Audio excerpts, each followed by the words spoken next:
خالق کائنات نے فرمایا وما خلقت الجن والانس الا لیعبدون،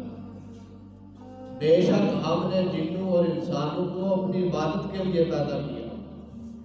کہ دنیا میں آؤ اور اللہ رب العالمین کی عبادت کرو،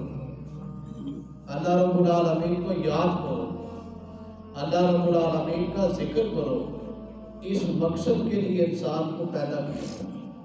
ایک جگہ پر فرمایا کہ لِيَبْلُوَكُمْ أَيُّكُمْ أَحْسَنُ عَمَلًا،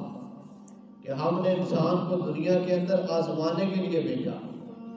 کہ جاؤ احسن، تم میں سے کون ہے جو نیک عمل کرے گا۔ ایک دنیا کا معمول ہے، ایک سادی سی بات مثال آپ کو سمجھانے کے لیے کہ کوئی دنیا کا بڑا آدمی ہو، کوئی عہدیدار ہو یا کوئی ایسا آدمی ہو،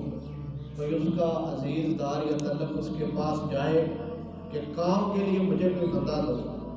گھر میں میں نے کوئی کام کروانا ہے یا کرنا ہے، اس کام کے لیے مجھے ایک مزدور چاہیے، اور اب جو بھیجنے والا بھیجے گا اس کا تعلق واضح ہوگا،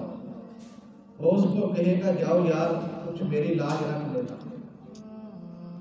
اس کا کام کر کے آؤ، میرا بڑا قریبی دوست ہے، میرے بھائیوں کی طرح جاؤ پر میری کچھ لاج رکھنا،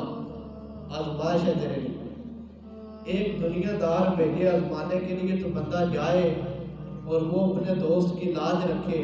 کہ اس نے آزمانے کے لیے بھیجا، اس کا کام مکمل کرے، تو ایک خالق ہے جس نے دنیا میں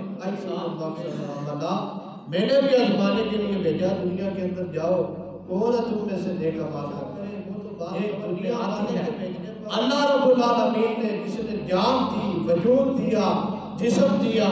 نعمتیں دی، آنکھ دی، کان دیے،